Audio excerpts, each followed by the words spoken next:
Hello students, आज जो अपन topic कर रहे हैं this is provision for depreciation. और प्रोविजन फॉर डेप्रिसिएशन के लिए जो अपन कॉन्सेप्ट समझ रहे हैं उसके लिए अपन इलस्ट्रेशन ले रहे हैं डीके गोयल का इलस्ट्रेशन नंबर 18। क्या कहता है ये क्वेश्चन, देखो पहले इसका एक लाइन डायग्राम बनाते हैं, किसने क्या क्या कंडीशन जो है वो इसके अंदर डाली है, उसी के हिसाब से अपन क्वेश्चन जो है पूरा मेकअप करेंगे। ठीक है, ईयर जो है लिखा on 1 April 2009 x limited purchase 5 machine for 60,000 each. 1 अप्रैल 2009 को आपने जो है वो मशीन खरीदी है। और क्वेश्चन में आगे की लाइन में लिखा है 31 मार्च को ईयर क्लोज हो रहा है, यानी स्टार्ट 1 अप्रैल से ही है। तो स्टार्टिंग 1 अप्रैल से ही है कि 1 अप्रैल 2009 को आपने परचेज की हैं 60,000 की 5 मशीनें। तो इसका मतलब टोटल परचेज आपकी कितने की होगी, 3 लाख की होगी। ठीक है, the accounting for the year of the company ends on 31 March. Year close होता है 31 मार्च को, यानी 1 अप्रैल 2009 को खत्म हुआ है तो 31 मार्च 2010 को खत्म होगा। Depreciation at the rate of 10% per annum on initial cost is charge. Original cost पे तो डेप्रिसिएशन जो है वो है आपका 10% ओरिजिनल कॉस्ट, यानी स्ट्रेट लाइन मेथड है आपका। ठीक है, charge to P and L obvious है, प्रॉफिट एंड लॉस पे जाएगा। And credited to separate provision for depreciation account, यानी आपको यहाँ प्रोविजन फॉर डेप्रिसिएशन भी मेंटेन करना है, इसका भी ध्यान रखना है। ऑन 1 अप्रैल 2011, यानी 1 अप्रैल 2011, यानी यहाँ 1 अप्रैल 2011 को 1 मशीन वॉज सोल्ड फॉर 40,000। इनमें से 5 मशीनें थी ना, इनमें से एक मशीन यहाँ आके बेच दी गई, सेल कर दी गई। कितने रुपए में, 40,000। और 1 जुलाई 2012, यहाँ 1 जुलाई 2012 second machine was sold for 28। इनमें से एक मशीन यहाँ के और बेच दी गई, और वो बेची कितने में, 28,000 में। तो 2 मशीनें बेच दी, 5 थी ना, एक यहाँ बेची एक यहाँ बेची। Another machine which has a higher capacity costing 1 lakh was purchased on 1 October 2012। और 1 अक्टूबर 2012 को आपने एक मशीन परचेज भी कर ली, कितने रुपए की, 1 लाख की। तो 5 मशीनें थी, एक यहाँ बेची एक यहाँ बेची, 2 बेच दी, बची 3, एक और खरीद ली, कितनी हो गई, 4। You are required to prepare machinery account, कहता है मशीनरी अकाउंट बनाओ, डेप्रिसिएशन अकाउंट बनाओ एंड प्रोविजन फॉर डेप्रिसिएशन। तो सबसे स्पेशल बात इसमें कि इसमें प्रोविजन फॉर डेप्रिसिएशन अकाउंट भी आपसे बनवा रहा है। ठीक है, तो देखो ऐसे क्वेश्चन में मशीनरी का अकाउंट जो है वो कॉस्ट प्राइस पे बनता है, और एक अलग से अकाउंट बनता है that is provision for depreciation. तो पहले मैं प्रोविजन फॉर डेप्रिसिएशन आपको बना के बताता हूं जिससे कि वो चीज समझ में आए। तो देखिए 1 अप्रैल को आपने ये एसेट परचेज की है, तो साल के शुरू में ही परचेज कर लिए, तो पहले साल पूरे साल का डेप्रिसिएशन लगेगा। कब लगेगा, 31 मार्च को। तो इस बार क्या हो रहा है, प्रोविजन फॉर डेप्रिसिएशन अकाउंट अपन बना रहे हैं, और प्रोविजन फॉर डेप्रिसिएशन में क्या होता है कि डेप्रिसिएशन यहीं लग जाता है। आप मशीनरी पे डेप्रिसिएशन नहीं लगाएंगे, बल्कि उसका डेप्रिसिएशन यहाँ इकट्ठा कर रहे हैं। तो बाय डेप्रिसिएशन 60,000 की एक मशीन है आपकी, है ना, उस पर 10% लगता है, तो 6,000 का डेप्रिसिएशन एक मशीन पे। और 5 मशीनें ऐसी आपके पास हैं, तो आपका जो डेप्रिसिएशन लगेगा 6,000 इंटू 5 कितना लगेगा, 30,000 रुपये का डेप्रिसिएशन जो है वो आपका लग जाएगा। ठीक है, 10% डेप्रिसिएशन लग रहा है। पहला साल की अकाउंटिंग खत्म, तो 31 मार्च 2010 को डेप्रिसिएशन लगा है, और 31 मार्च को ही यानी 2010 को ही आप इसका टू बैलेंस सीडी यानी क्लोजिंग बैलेंस निकाल लेंगे, क्योंकि इस साइड का टोटल 30,000 है, तो इस साइड का टोटल भी 30 ही आना चाहिए। तो बैलेंसिंग फिगर में कितना आ गया, 30। 31 मार्च 2010 का जो बैलेंस है वो यहाँ 1 अप्रैल 2010 को बाय बैलेंस बीडी बन जाएगा। जो सीडी है वो अगले साल क्या बन जाएगा, बीडी, कितने रुपए का, 30,000 का। इस तरीके से अकाउंटिंग पहले साल की कंप्लीट हुई। अब दूसरा साल चालू हुआ, तो देखो ये आपका पहला साल है, ये आपका दूसरा साल है, ये आपका तीसरा साल है, और ये आपका चौथा साल है। कुल मिला के 4 साल की आपकी अकाउंटिंग जो है वो यहाँ करनी है। तो यहाँ पहला साल यहाँ से लेके यहाँ तक कंप्लीट हो गया। दूसरे साल में भी कुछ नहीं हुआ, तो बस डेप्रिसिएशन लगना। SLM है तो 31 मार्च 2011, यानी अब यहाँ है इस वक्त, आप यहाँ डेप्रिसिएशन लगा रहे हैं पूरे साल भर का, 31 मार्च 2011 को। बाय डेप्रिसिएशन, वही डेप्रिसिएशन लगाना आपको, वो तो 30,000 था तो 30,000 ही रहेगा, स्ट्रेट लाइन मेथड है। तो 2 साल कंप्लीट हो गए, तो 31 मार्च 2011 को टू बैलेंस CD निकाल लेंगे। यहाँ का टोटल आ रहा है 60,000, तो यहाँ का भी टोटल कितना आना चाहिए 60, तो कुल मिलाकर 60 का डेप्रिसिएशन लग चुका है। 30 तो पिछले साल लगा था, 30 इस साल लग गया, टोटल कितना हो गया 60। हम डेप्रिसिएशन के लिए अकाउंट बना रहे हैं, इसीलिए इस अकाउंट का नाम ही प्रोविजन फॉर डेप्रिसिएशन अकाउंट है। अब आपका पहला साल भी हो गया, दूसरा साल भी हो गया, अब चालू होगा तीसरा साल। लेकिन आपने यहाँ एक मशीन बेच दी है, इसका अपन को ध्यान रखना है, एक मशीन बेची है। तो पहले तो मैं जो बैलेंस CD है 31 मार्च 2011 को, उसका 1 अप्रैल 2011 को बाय बैलेंस BD बनाए, ये 60 एज इट इज यहाँ आ जाएगा, ठीक है। अब 1 तारीख को ही बेच दिया, यानी यूज तो किया ही नहीं, यूज नहीं किया तो डेप्रिसिएशन नहीं लग सकता। तो जो एक मशीन आपने यहाँ बेची है उसका डेप्रिसिएशन देखें कितना।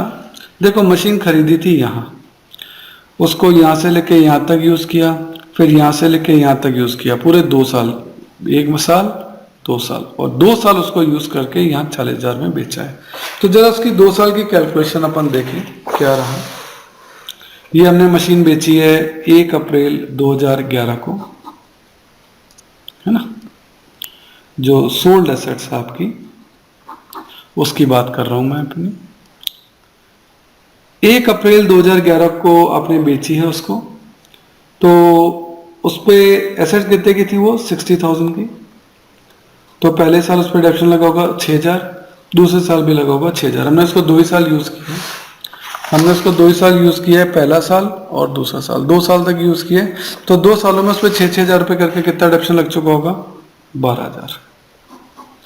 60,000 की एसेट पे अगर 12,000 का डेप्रिसिएशन लग जाए तो चीज कितने की हो जाएगी 48,000 की, सही है ना। 60,000 उसकी कॉस्ट थी, उस पर प्रोविजन फॉर डेप्रिसिएशन कितना लग चुका है अब तक 12,000। तो आज की डेट में उसकी रिमेनिंग वैल्यू, जिसे कि अपन रिटर्न डाउन वैल्यू कहते हैं, या कई लोग इसे बुक वैल्यू भी कहते हैं, 48 बची है। और आपने उसको बेचा कितने में, आपने उसको बेचा है 40 में, लिखा है अपन ने यहाँ कि आपने उसको 40 में बेचा है, इस वाली एसेट को यहाँ 40 में बेचा है। तो क्योंकि आपने 48 की एसेट 40 में बेच दी, ध्यान देना, क्योंकि आपने 48 की एसेट 40 यानी कम में बेच दी, तो 8,000 आपके लिए क्या हो गया, ये आपके लिए क्या हो गया, लॉस हो गया। तो 8,000 का आपके लिए लॉस हो गया। ये अपन सब कैलकुलेशन दिखाएंगे। सबसे पहले इस मशीन पे टोटल डेप्रिसिएशन कितना लग चुका है 12,000, उसको ट्रांसफर करते हैं। अब तक अपन डेप्रिसिएशन लगा रहे थे बाय डेप्रिसिएशन, अब ट्रांसफर करेंगे तो उसको ट्रांसफर करेंगे कहाँ, मशीनरी में, टू मशीनरी अकाउंट। ये 12,000 रुपये आप वहां ट्रांसफर कर दीजिए, ठीक है। 12,000 रुपये अपने कहाँ ट्रांसफर कर दिए, मशीनरी में, ये ट्रांसफर कहलाता है। जिस मशीन को बेच दिया हो उसका अब तक का डेप्रिसिएशन, अब तक का कैसे कि यहाँ खरीदा था, यहाँ बेचा है, तो 12 महीने ये, 12 महीने ये, कुल मिलाकर 24 महीने यानी 2 साल का डेप्रिसिएशन कुल मिलाकर होता है 2 साल का 6,000, 6,000, 12,000। वो 12,000 का डेप्रिसिएशन कहाँ ट्रांसफर कर दिया, मशीनरी में। एक मशीन तो चली गई, अब बाकी मशीन तो कंटिन्यू है, उन पे तो इस साल का डेप्रिसिएशन लगना चाहिए। तो आ जाइए 31 मार्च 2012 को बाय डेप्रिसिएशन। अब कितनी, पहले अपन ने कितनी मशीनों पे लगाया था, 5 मशीनों पे, 5 मशीनों पे, अब तो 4 पे ही लगेगा, मशीनें ही 4 है, एक तो बेच दी। तो एक डेप्रिसिएशन पे, एक एसेट पे डेप्रिसिएशन था 6,000, तो 4 मशीनों पे कितना हो जाएगा 24,000। तो अब क्रेडिट का टोटल कर दें, दैट इज 84। तो यहां भी कितना आना चाहिए 84, पर 84 में से 12 चला गया तो बाकी कितना बचा 72,000 बचा टू बैलेंस CD। ये ट्रांसफर कब हुआ था, ये हुआ था 1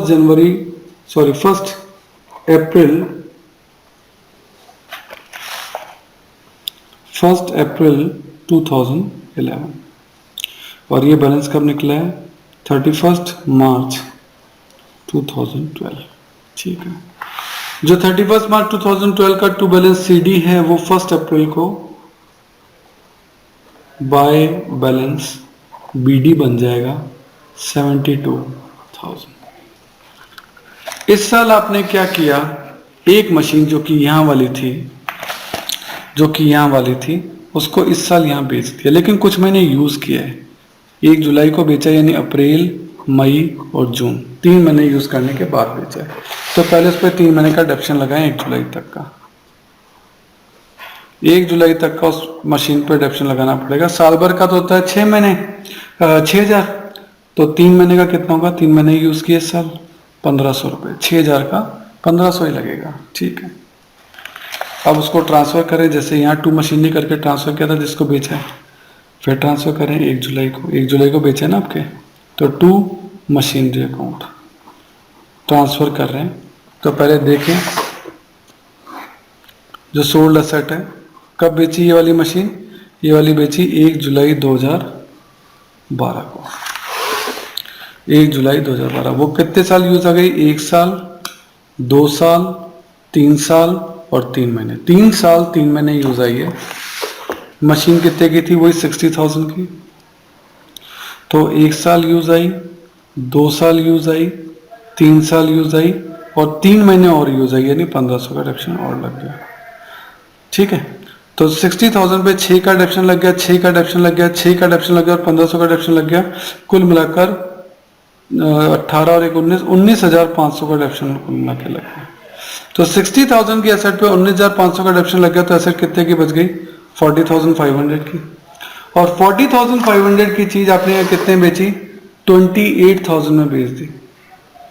कितने बेच दी, 28,000 में बेच दी। 40,500 की चीज आपने 28,000 में बेच दी, तो कम में बेची।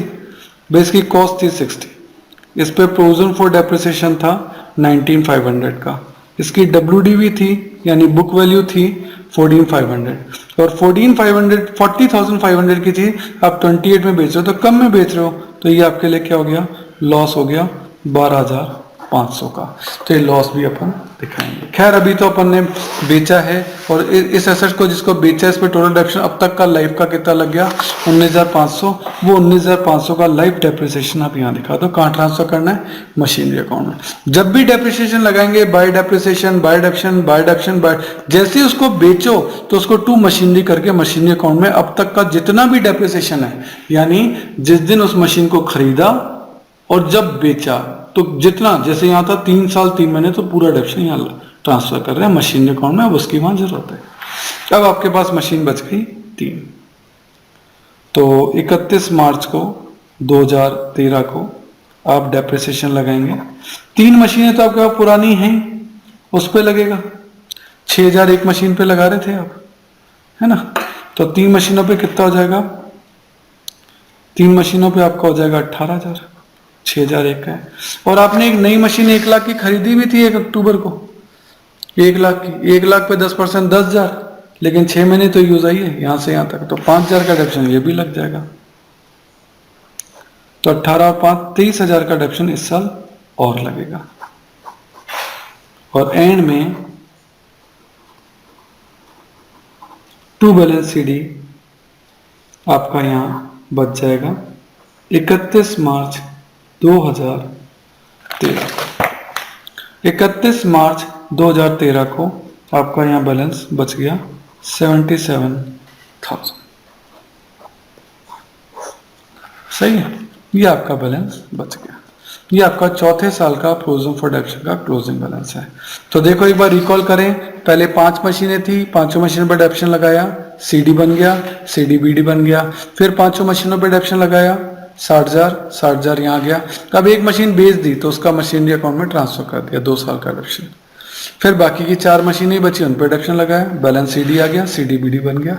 फिर 3 महीने और बाद 1 जुलाई को एक एसेट और बेच दी तो उस पर 3 महीने का डेप्शन लगाया, और उस एसेट का 3 साल 3 महीने का डेप्शन मशीनरी में ट्रांसफर कर दिया।